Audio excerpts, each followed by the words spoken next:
Dante, yan bang mga pinasuspindi ang proklamasyon ay mga leading o talagang panalo sana sa tinatakbuhang posisyon?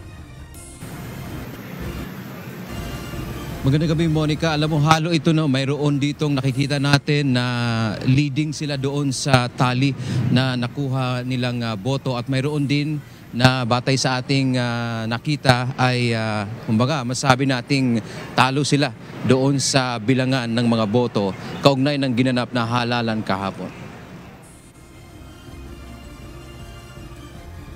Bilang proactive measure o hakbang ng Commission on Elections o COMELEC, 19 na mga lokal na kandidato ang hindi pinayagang maiproklama kung sakaling sila ay nanalo sa ginawang halalan kahapon. Ito ay para hindi sila mawawalan ng restriksyon o ang COMELEC at kapangyarihan sa mga ito.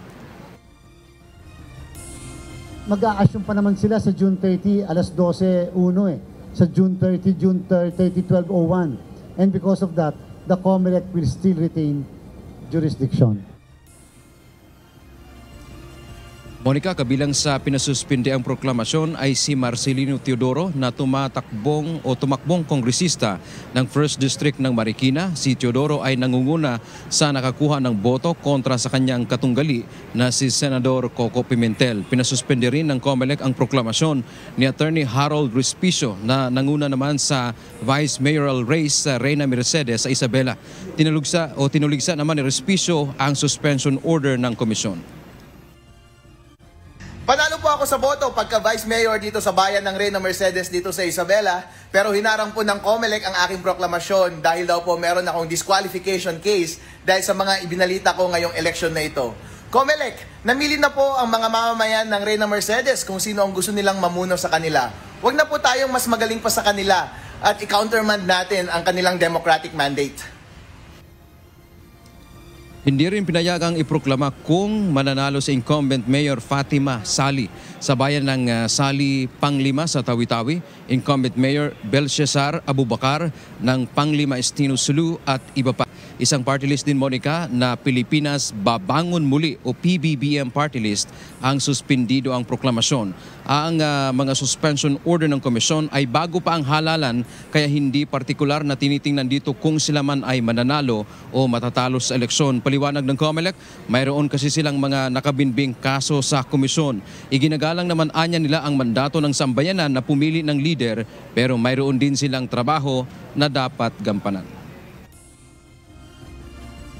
Mandate of the people. Siyempre po, highly respected natin ang mandato ng sambayanan. Kaya lang po, gusto rin namin na mag-exercise pa rin ang komisyon ng jurisdiction niya. Gusto namin magtuloy-tuloy ng pag-exercise. At therefore, sabi ko nga po sa inyo, after this first 19, there can be another batch of those who are going to suspend the proclamation. Monica, maaari pa naman na pumunta sa Korte Suprema ang mga ito para sa kanilang legal remedy tulad ng kung gusto nilang hindi maipatupad ang suspension order ng COMELEC. Ang Supreme Court lang kasi ang maaring pumigil sa COMELEC. Sa ngayon, wala pang impormasyon kung may dumulog na sa hukuman, partikular yung mga kandidato ngayon na leading doon sa bilangan. Samantala, Monica, sa ngayon ay nagpapatuloy nga itong canvassing ng boto na nakuha ng tumakbong senador, party list ng COMELEC and Bank na tumatayong National Board of Canvassers o NBOC. Kabilang sa mga nakanvas na, Monica, ay ang local absentee voting, ang boto na mula sa Ifugao, Baguio, Timor-Leste, Chile, Jordan at iba pa. So sa ngayon, Monica, nasa 13 na mga certificate of canvass ang nakanvas nitong National Board of Canvassers, at alas 6 ngayong gabi ay nag-resume muli yung canvassing ng National Board of Canvassers. So abangan natin kung ano-ano pang mga lugar ang mai-canvass ngayong gabi ng COMELEC. At sinabi kanina na Chairman George Erwin Garcia na maaaring bukas ng umaga ay makapaglalabas na sila ng partial official na tali ng mga boto ng mga tumatakbong party list at gayon din ng senador. Isa kanina, Monica, sa nilinaw ng COMELEC, hindi po sila ang gumagawa ng ranking kung sino yung nangunguna bilang senador o party list. Basta sila lamang ay kanilang ilalabas yung aktual na nakuhang boto ng ating mga kandidato, yan man ay senador o kaya ng party list. Yan man ang ating update mula dito sa Maynila. Balik sa Monica. Mm-mm. Dante, no, kung pagbabasihan yung mga natanggap na ng Board of Canvassers dyan, mukha bang yung nakikita natin na top 12 ngayon ay hindi na magbabago ang order, Dante? Monica, masyado pa sigurong masabi nating maaga para masabi yan dahil kokonti pa lang kasi ang natanggap. Mahigit actually Monica, ang ika-canvass kasi ng National Board of Canvassers ay nasa 175. So 175 statement of canvass yung kanilang ika-canvass. So sa ngayon nasa 13 pa lamang kasi ang na-canvass nila. So wala pa masyado tayo nakikitang malaking bilang dito sa lumalabas na figure. Makita lang natin dito, Monica, no, batay doon sa inilabas ng COMELEC,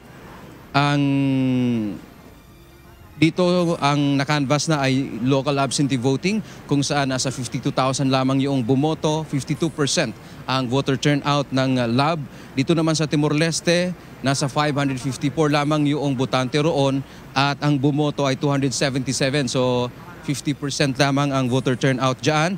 Sa Cambodia naman, mahigit 2,000 at 800 lang ang bumoto. So nasa 31 lang mahigit yung voter turnout ng bansang Cambodia. Monica. Oo, Dante. Ang konti pa lang pala, no, sa nabinggit mo, parang 13 pa lang out of dun sa ilang thousands na sinabi mo na kailangan nilang kailangan ipunin ng mga Board of Canvassers. Kakayanin ba bukas ilabas yung partial official tally ng mga botante, Dante? Yes, Monica, tama yun. Sabi nga rin kanina ni Director Rex Laudianco, ang tagapagsalita ng komisyon, maaaring ngayong gabi. Pero ang tiniyak nila bukas. Pero maaari daw makapaglabas ng partial official tally ng nakuhang boto ng mga tumakbong senador at party list ngayong gabi. Kasi ngayon ongoing pa naman yung canvassing ng mga boto. So doon sa 13, Monica, kung titingnan natin, mga ilang milyon pa lamang siguro yung mga botante dyan at hindi pa natin masabi sa ngayon kung sino ang nangunguna doon kasi iba't ibang mga lugar yon. So hindi naman pareho, maaring ang isang kandidato ay manguna sa isang lugar, pagdating naman sa isa ay hindi. Pero sa local absentee voting, kung hindi tayo nagkakamali, Monica, doon sa 52,000 na bumoto ay sa ngayon sa partial unofficial si Senator Bongo. Kung di ako nagkakamali, siya rin yung nanguna at number 2 yata si Senador Ronald Bato de la Rosa. Monica. Alright. Patuloy kaming hingi ng update mula sa iyo, Dante Amento, live mula sa Manila Hotel.